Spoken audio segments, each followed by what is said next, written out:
Tandaan nyo, sa lahat ng mga anak na nagsungit sa magulang, nagdabog sa magulang, sinuway ang magulang, isang araw pagsisisihan mo yung ginawa mo.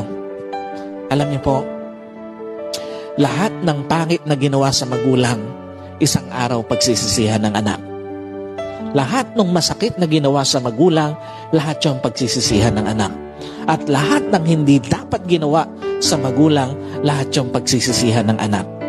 Anong pinapakita rito?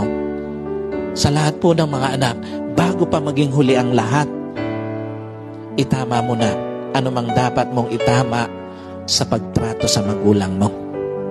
Bago pa mapuno ng pagsisisi ang pakikitungo mo sa magulang mo, itama mo na ang dapat mong itama sa trato sa magulang mo. At bago pa mapuno ng lungkot yung kwento ng pakikitungo mo sa magulang mo, itama mo na yung dapat mong itamang trato sa magulang mo.